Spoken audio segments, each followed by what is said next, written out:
Bruh, King Von not dead, bruh. I repeat, bruh, King Von is not dead, bruh. Hey, yo, Von. Yo. What up, bro? In the heart of Chicago, they say the streets never sleep, and the truth?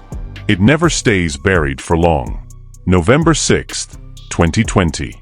The day the drill world stood still as news broke that King Von had lost his life in a chaotic night in Atlanta. The world mourned, the fans cried, and the law called it a closed case. But what if I told you the story we were sold was only the first chapter of a much larger, darker screenplay? People ask why the autopsy photos leaked within hours. They ask why the hospital security footage has massive, unexplained gaps. But the biggest question of all has just surfaced from within Von's own inner circle. His own cousin Baylo has finally broken the silence, revealing a hidden truth that has been suppressed behind closed doors for years. Security guard let him walk. You get paid he get paid to protect. How the f you let him walk over? In fact, you ain't supposed to let him fight. He ain't supposed to be touching nobody. Security guard, if anything, you make sure Quando them leave. Whoever else they was with, you make sure they leave. How you let him walk over somebody that's the reason y'all here, the reason everybody in this parking lot here, because this man right here making the money and y'all his entourage. But that security guard, it's something fishy with him. That's why he deleted his Instagram. I definitely feel like it's foul play. I don't know where it's coming from, but I definitely feel like it's some weird thing going on. Is grandson truly gone? Or is he hidden in the shadows of witness protection and high-level backroom deals where even the law can't reach him?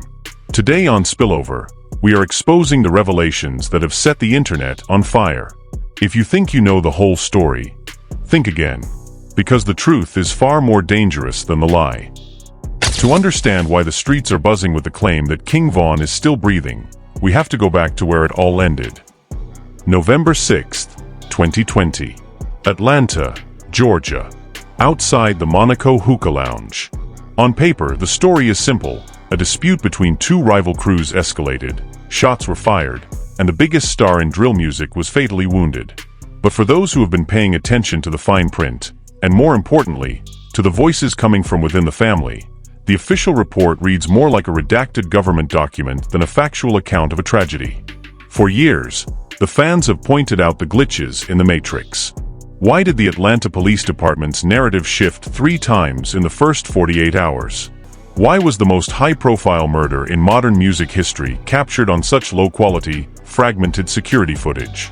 These questions were often dismissed as internet conspiracies, until now. A Baylo cousin of King Von, someone who is not just a distant relative but a member of the inner circle during the O-Block rise, has begun dropping breadcrumbs that lead to a terrifyingly different conclusion. Number one security that moves with Von, and he traveled with 2 more security. You know what I'm saying? Von traveled in a proof truck, and not only that, his guys are security, man. He travels with 10 to 15 guys daily. They protect and love Von more than any security would. I think we're about 8-10 cars deep, 20-25 on entourage. Baylo's recent statements haven't been loud, televised interviews. That's not how it works in the land. Instead, it's been a series of cryptic live streams, deleted tweets, and private messages that have slowly leaked into the public domain. The core message? You saw what they wanted you to see. This relative claims that the night at the hospital wasn't just a scene of mourning, but a highly orchestrated logistical operation. According to these claims, when the cameras were off and the hospital was under lockdown, people were moved in and out of the facility who were never listed on any visitor log. But let's look at the evidence that backs up these staggering claims. First, let's talk about the hospital lockdown. Standard protocol for a high-profile shooting usually involves heavy police presence, but witnesses from that night describe something much more intense, a complete digital and physical blackout. Nurses were reportedly told to hand over their mobile devices, and certain wings of the facility were cleared of all non-essential personnel. Why? If a man had passed away, standard procedure would be to move the body to the morgue. But the Baylo hints at a secondary transport, a vehicle that left the hospital through a service entrance that wasn't monitored by the APD. Then there is the matter of the autopsy photos. This is perhaps the most controversial piece of the puzzle. Within hours of the reported death, graphic images surfaced online. To the casual observer, it was proof of the tragedy. But to forensic experts and those close to Von, something felt off. The tattoos, the lighting, the sheer speed at which a state-controlled document was leaked to a gossip blog. The Baylo's theory? Those photos were a strategic leak. In the world of high-stakes crime and federal investigations, if you want to disappear someone who is facing a lifetime of racketeering and murder charges, you have to convince both the public and his enemies that he is no longer a threat. You give the world a body, even if it's one meticulously staged for a camera lens. We also have to address the O-Block silence. Usually, when a king falls, the retaliation is immediate, loud, and sustained. But in the weeks following November 6th, there was a strange, calculated stillness from some of the most influential figures in Vaughn's camp. While the internet was in an uproar, certain key members of his circle were reportedly seen in high spirits, moving with a level of financial freedom that didn't align with the loss of their primary breadwinner. The Baylo alleges that a settlement was reached, not just a financial one, but a safety agreement. Let's dive deeper into the legal shadow hanging over Vaughn at the time. He was a man entangled in multiple high-profile investigations, including the infamous O-Block 5 case.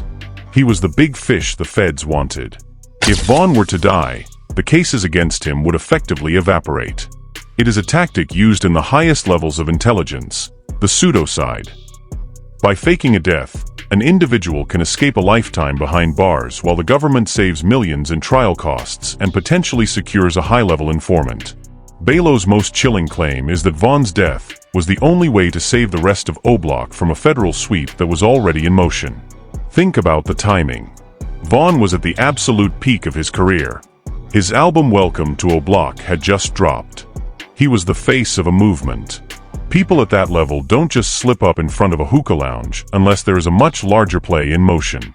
Baylo points out that on the night of the shooting, Vaughn's usual security detail, the professionals who were paid to keep him alive, were strangely absent or positioned in ways that made no tactical sense. Was this a backdoor from his own people, or was it a staged event where everyone involved knew their role in the play? Baylo's revelation also touches on the casket mystery. During the funeral services, which were kept incredibly private, there were reports from those in attendance that the atmosphere wasn't one of traditional grief, but of a strange, tense knowing. There have been no confirmed sightings of a body during the private viewing by anyone outside of the most immediate, blood-related family. Even some of his closest musical collaborators were reportedly kept at a distance. If you were burying a legend, you would want the world to see his face one last time. Unless, of course, the casket was empty. The digital footprint of King Vaughn since that night is also a source of constant speculation. We've seen unreleased music drop with lyrics that seem to reference events that happened after his reported death. We've seen social media accounts log in from locations that Vaughn never frequented. While labels often manage these accounts, Baylo suggests that some of these accidental logins were deliberate signals sent to the fans who are awake enough to see them. It's a game of cat and mouse played in the digital shadows. We have to weigh the official narrative against the whispers of a family member who has everything to lose by speaking out. Is it more likely that a street-smart genius like King Vaughn fell victim to a random scuffle, or that he used the only exit strategy available to a man in his position? Baylo's claim suggests that the death of King Vaughn was not the end of a life, but the beginning of a new invisible existence. In the next part, we're going to look at the federal connection. We'll explore the witness protection rumors and the specific inside job details that the Baylo claims were orchestrated by people we once thought were Vaughn's most loyal brothers. The betrayal goes deeper than the streets. It goes all the way to the top. To understand the depth of what King Vaughn's cousin Baylo and inner circle are hinting at, we have to look past the street beef and into the cold, calculated world of federal investigations. At the time of his reported passing, King Vaughn wasn't just a rapper. He was a walking target for the Department of Justice. The O-Block 5 case was closing in, and the feds were looking for a way to dismantle the entire structure of the WIC. In the eyes of the law, Vaughn was the head of the snake. And in the world of federal prosecution, there are only two ways out: a lifetime in a 6x9 cell, or a deal that changes your identity forever. Baylo's most explosive claims center around what he calls the Great Escape. He suggests that the night in Atlanta wasn't an ambush by rivals, but a federal extraction. Think about it. The RICO Act was looming. The evidence against Vaughn in the Duck case was mounting. If Vaughn goes to trial, he's gone forever. But if Vaughn dies, the case against him is dismissed with prejudice. It is the ultimate legal get-out-of-jail-free card. But a deal like that doesn't come cheap. It requires a complete disappearance, a transition into the witness protection program that is so seamless, even his closest associates have to believe he's gone. But let's talk about the backdoor. In the streets, a backdoor is the ultimate betrayal, being set up by your own people. Baylo has pointedly mentioned that certain members of Vaughn's crew were acting differently in the hours leading up to the shooting. Why was the security detail, men who were trained to take a bullet for the grandson, positioned so far away when the first shots rang out? Baylo alleges that these individuals weren't just negligent, they were on the clock for someone else. There is a theory that a deal was struck between the feds and certain loyalists to facilitate a staged event that would allow Vaughn to be taken into custody under the cover of a death at the scene. The logistics of faking a death at a busy hospital like the one in Atlanta are nearly impossible for a normal person. But for the federal government, it's a standard operating procedure. We have to look at the John Doe protocols.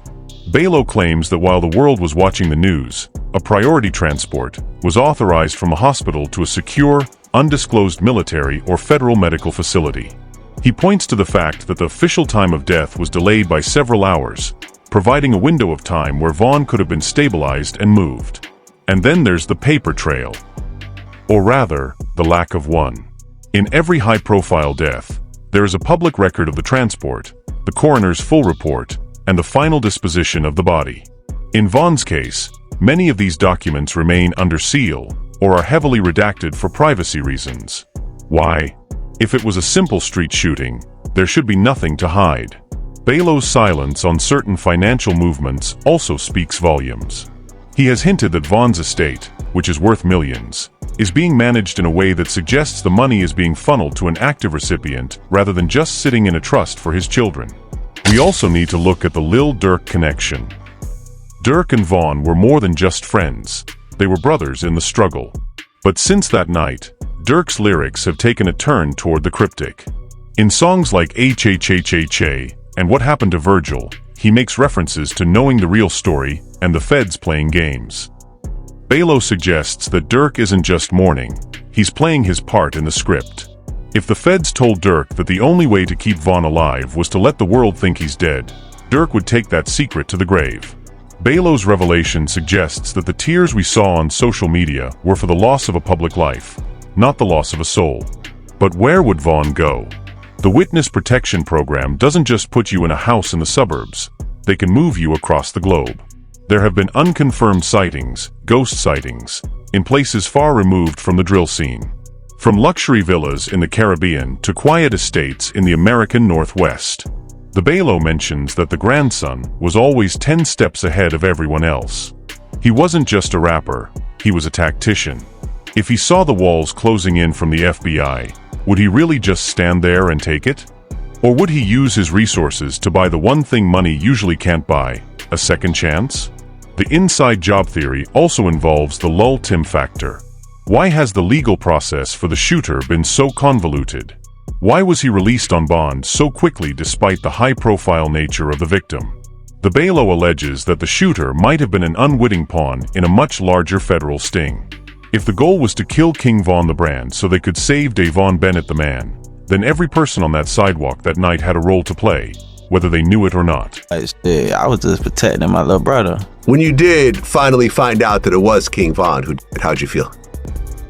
I was like, damn, if Brian did that stupid shit last night, he still would have been alive. That's how I was. But I was like, yeah, I ain't no the type person I am. Like, I'm a humble person. I ain't no disrespect to like his mama saying f***ing shit like that, because I could easily get on that type of stuff and be clout chasing type. Like, I ain't on that type. I'm a humble person, but it's like they ain't never popped that shit off. That shit would have never happened like that. As we dig deeper into Baylo's claims, we find a pattern of the three realities.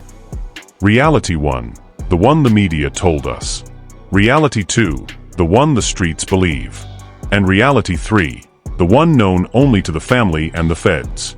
Baylo is standing on the edge of Reality 3, giving us glimpses of a man who realized that his life as King Von had to end so that he could survive. He mentions a phone call, a call that allegedly took place 3 days after the funeral, where a familiar voice told a family member simply to keep the faith and keep quiet. Is this the hope of a grieving family, or is it the blueprint of the greatest disappearance in the history of the music industry? Baylo's words are a warning. Don't believe the flashing lights, don't believe the headlines, and most importantly, don't believe that a king like Vaughn would go out without a plan. He was the master of the story, and this might just be his final greatest chapter. If King Vaughn is truly gone, then why does his presence feel more active today than it did in 2020? In this final chapter, we are looking at the digital ghost that continues to haunt the industry, the coded messages hidden in plain sight, and the ultimate conclusion of what King Vaughn's cousin Baylo is trying to tell the world. We live in an era of digital immortality, but what we are seeing with Vaughn goes beyond a record label managing a legacy. It feels like a heartbeat. Let's start with the music. Since that night in Atlanta, we have seen multiple posthumous projects. In the industry, this is normal. But if you listen closely to the lyrics in songs like Don't Play That or War, there are references that feel strangely current. Skeptics argue these were just old recordings, but the Baylo hints at a studio in the shadows. He claims that Vaughn hasn't stopped recording, he's just stopped releasing music under his own name. There is a persistent rumor in the Chicago underground that ghost-written verses with Vaughn's signature flow and internal rhyme schemes are being sold to up-and-coming artists for millions. Baylo asks a simple question: how can a man keep evolving his style from a casket? Then, there are the digital footprints. We've seen King Vaughn's official Instagram account log in and view stories of his rivals. We've seen location tags accidentally pop up in Dubai and Greece before being deleted within seconds. While a social media manager could be responsible, the timing of these logins often coincides with major family events or significant developments in the O-Block legal cases. Baylo alleges that these aren't mistakes, they are check-ins. A way for Vaughn to let his circle know that he is still watching, still active, and still the grandson of the streets. But the most compelling evidence comes from the sightings. In the last 24 months, blurry footage has emerged from various corners of the globe. A man with Vaughn's distinct build and tattoos seen at a private club in Nigeria. A figure resembling him in a tinted SUV in Los Angeles. While many of these are lookalikes looking for clout, the Baylo points to one specific sighting in a quiet town in the UK. He mentions that Vaughn always had a plan to go global, to move away from the chaos of Chicago and start fresh where no one knows the drill lifestyle. Is it possible that the man we saw bleeding out on an Atlanta sidewalk was a double, or even a highly advanced prop used by the feds to facilitate his extraction? Let's talk about the financial shadow. Follow the money, and you'll find the truth. Baylo claims that the royalties from Vaughn's music aren't just going into a standard bank account. He points to a series of offshore shell companies that were established just weeks before the Atlanta shooting. These companies are reportedly being used to fund a lifestyle that is far removed from the public eye. If the feds helped Vaughn disappear, they wouldn't just leave him penniless. They would ensure that the asset is taken care of, provided he stays out of the limelight and never touches a microphone in public again. The O-Block 5 verdict also plays a massive role in this theory. When the sentences came down, many expected a total collapse of the structure. But Baylo notes that there was a sense of relief among certain family members. Why? Perhaps because they knew that the big fish, the one the government really wanted, was already safe. By letting the world believe Vaughn is dead, the feds got their closure without having to risk a messy trial that could have exposed high-level corruption within the Chicago and Atlanta police departments. So where does that leave us? King Vaughn's cousin Baylo has given us a puzzle with pieces that don't quite fit the official narrative. He's shown us a world where death is just a career move and witness protection is the ultimate retirement plan. He's told us that the family knows the truth, and that truth is much more complex than a headline on TMZ. Is King Vaughn still alive? The evidence is circumstantial, but the inconsistencies are undeniable. In the world of Spillover, we don't tell you what to believe. We show you the shadows and let you decide. But one thing is for certain, the legend of grandson didn't end in Atlanta. It just changed its frequency. Whether he's in a safe house in the hills or a villa across the ocean, King Vaughn remains the most talked about man in the world. And as long as his cousin Baylo keeps dropping these truth bombs, the case will never truly be closed. The streets of Chicago are quiet for now, but they are listening. They are waiting for the day the ghost finally decides to step back into the light. Until then, we keep watching, we keep analyzing, and we keep asking the questions that no one else is brave enough to ask. Drop a Vaughn in the comments if you think he's still out there, or tell me your theory on why the family is being so cryptic. And if you haven't already, make sure to hit that subscribe button and turn on notifications. We have a deep dive coming up next on the O-Block internal betrayal that you do not want to miss. This is Spillover, where we find the truth in the spill. Stay curious, stay sharp, and we'll see you in the next one.